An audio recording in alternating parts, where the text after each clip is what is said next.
Did somebody say something? No. All right. Let me pull this up. I'm going to make a joke, but I'm already live. I was like, I'm not sure.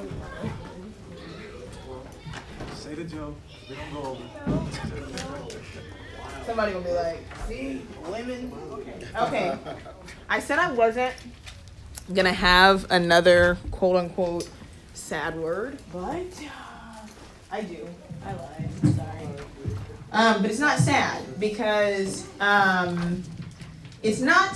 because anything that teaches us function can't be sad, right? I was going to stop with the word last week, because last week I think I did the deaths, the first death and the second death. And so what I decided to do this week is to mess up the camera.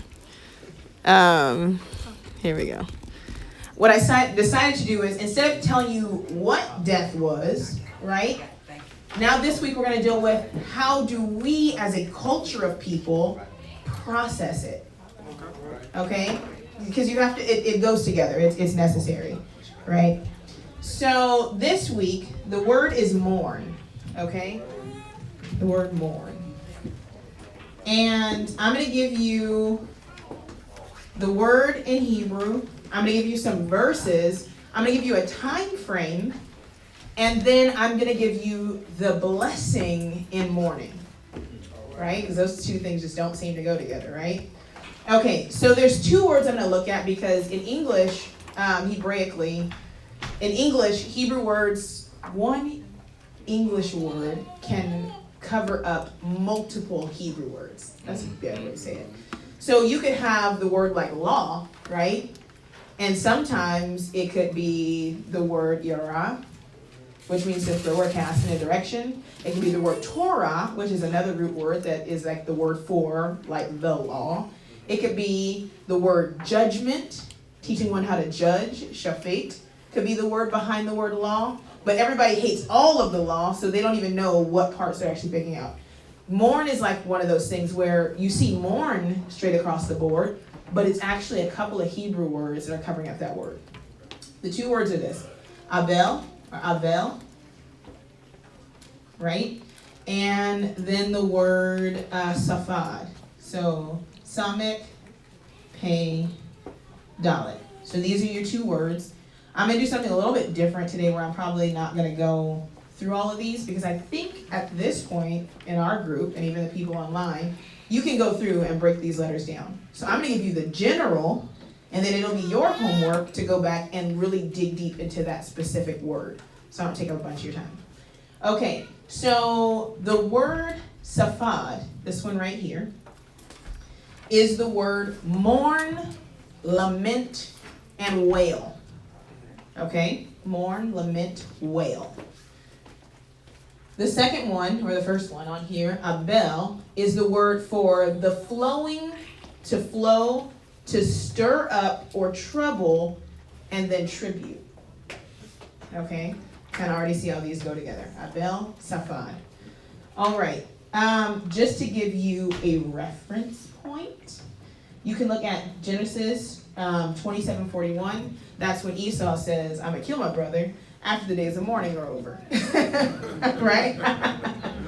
Right? So it was a time that was set apart, and normal things didn't go on.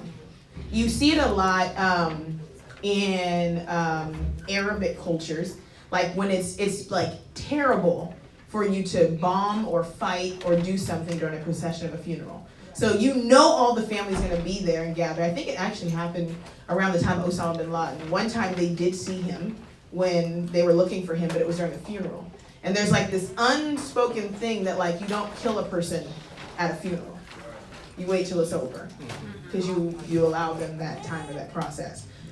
So you see Jacob and Esau, he's like, after this mourning is over, I'm going to kill him. Genesis 23:2. And then you see it a couple of other places, but I'll get into those. So the Abel part is a part that I've become accustomed to, and it's the part of flowing. And I'm going to give us a do and do not for this. One of the things that we've become accustomed to and I don't think we know why we do it, is that when a person dies, the first thing a person tells the person is be strong. And in my brain, and if you said that to me, I'm going to tell you what was in my head. The question was, how? Like, how? How am I supposed to be? I've never felt this before. So how do I then attach to the strength that I had before the strength left me when the situation happened? How am I supposed to be strong? I've never been this kind of weak, right? And what I learned in study is that is actually anti-Torah. Torah teaches the opposite. You are supposed to cry. Go back to my example. The reason why you do not kill at a funeral is because that's the one time where no matter how strong a person is, during that time of mourning, they should be able to be as vulnerable as they need to be so that the healing process takes place. This is the one time where I don't have to be strong and no one should be coming after me. That's why that situation with Job is so terrible. It was the one time where he was supposed to put on sackcloth and ashes, sit and weep for the death of his whole family. And you got these Negroes like, so what did you do though? That's right. Did you think this got something to do with you? And you're like, oh my gosh, I'm supposed to be mourning right now. My whole family just died and you're coming here asking me questions about something I haven't even fully processed yet. So the opposite of be strong, it literally means to let it flow. You are supposed to cry and empty the vessel of that part. Interesting thing about crying, and if you've lost a person, you know this. If you ascribe to being strong, what will happen is this. If you try to be strong and you do not spend time in mourning, and I'm going to give you the days and then I'll give you the verses. So it's roughly a period between 7 and 30 days, with the Egyptians having a max in their custom with Joseph's father, Jacob, being 40 days. They involved in 40 days, but Joseph actually mourned for 7. So if you want to look at that, you'll see 40, but it's really 7 to 30 days is what Hebrews do. If you do not cry between the first and 30th day that a person passes, it becomes impossible to really activate that again. So what happens is it gets trapped. And then later on it manifests in different ways. In forms of abandonment, where like, I don't know why I have bad relationships and I can't attach to a person. In forms of anger, resentment, because you didn't take out time to go through the process of mourning and cry, and so that energy that's attached to that loss is then stuck inside of you. And it's not just the mourning in the sense of the death of a person. It could be the death of a relationship, like divorce, right? It could be any kind of what they call karut, the cutting or the separating of two things indefinitely. Those things have to properly be processed.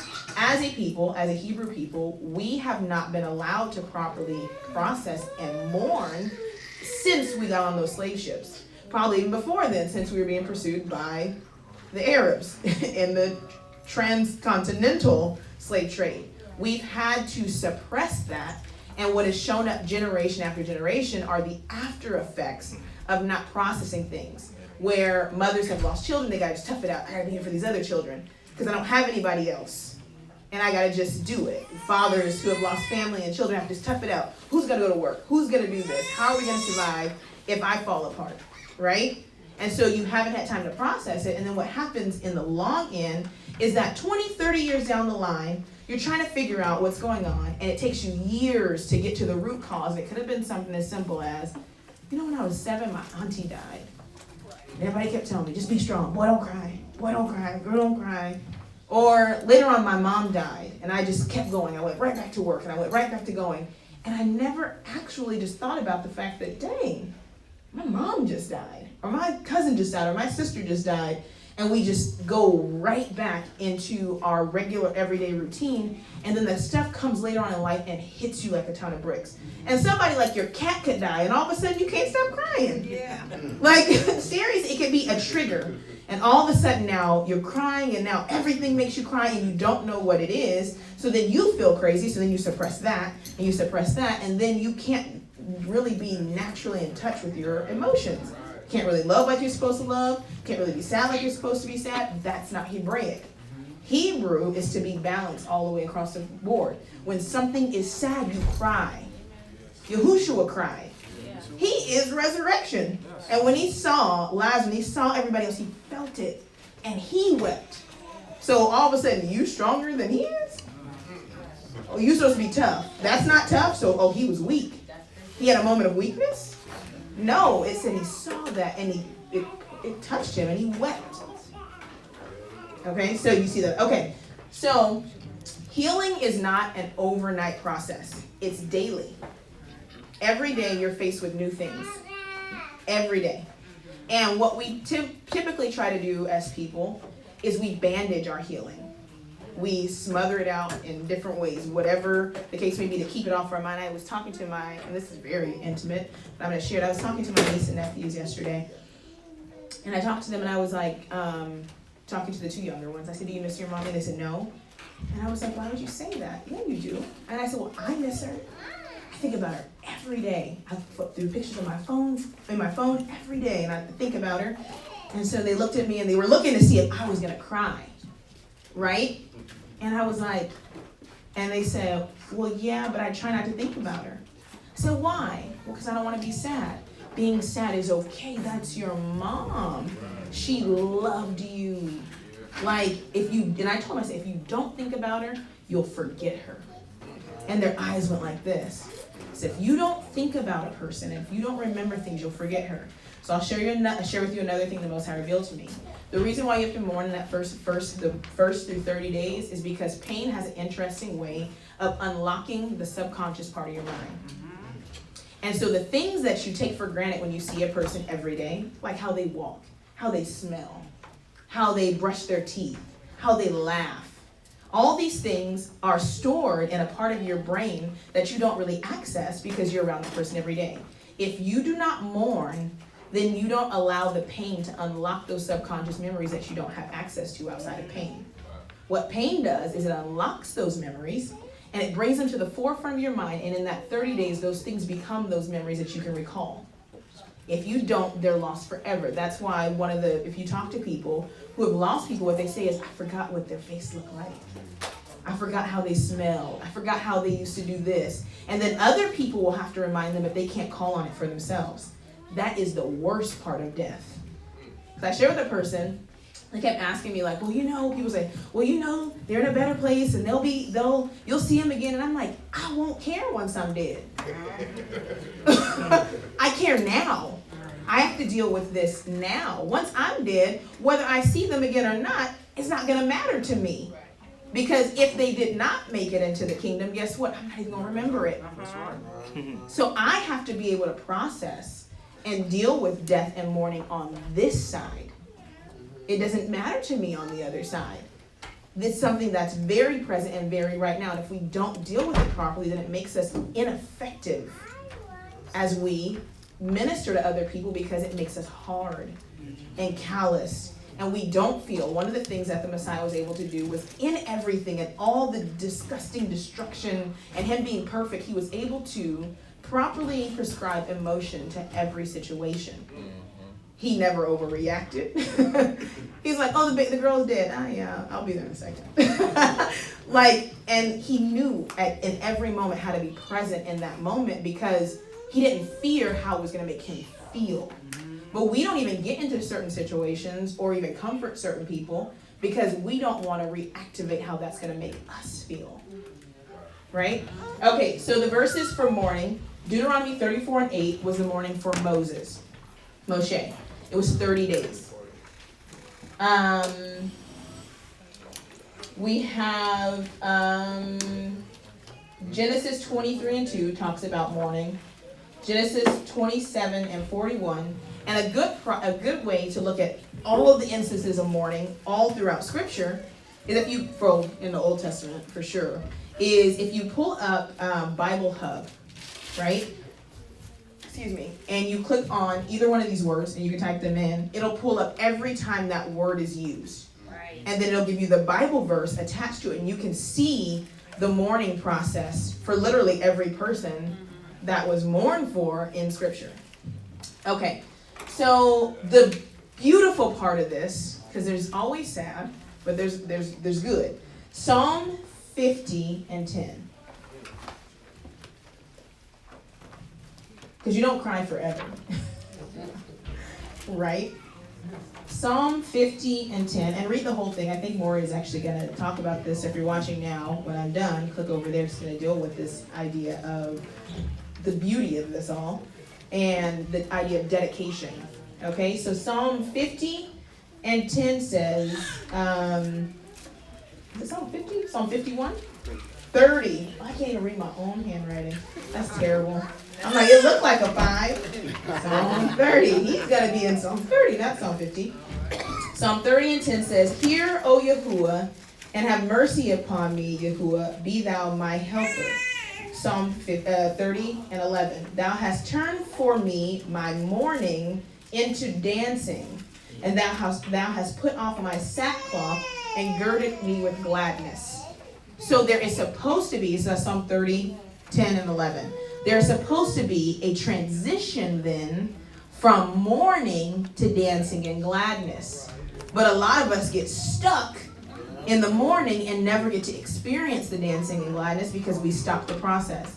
If Jazz was here, because we actually talked about this, she would share with you, because she shared with us a lot, about the idea of completing a cycle. Just like birth is the beginning of a cycle, death is the end of the cycle. Being happy about one part, yet uncomfortable with another, is not functional. It's not balanced. Those two things go together. So we have to be able to rejoice on both ends. It hurts more on the other end, right? But we should be able to rejoice, especially when we can access and remember the memory of that person, especially when they die in Yahuwah, right? Okay, and the master ends it for all. Go to, where is this? Go to Matthew chapter 5, verse 4.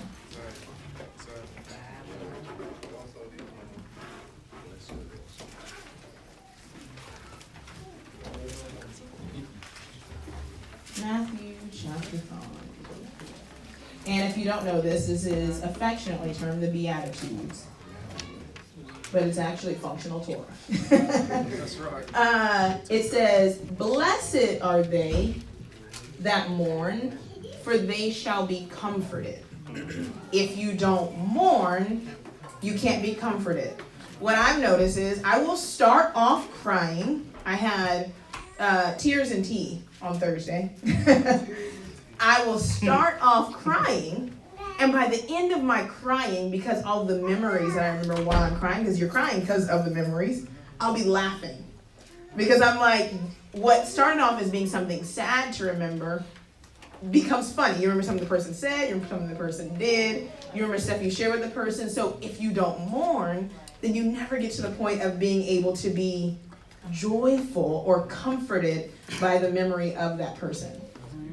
Because there's two sides of it. Job was like, oh, curse the day I was born. Right? But then at the end of the book, joy and comfort had been restored.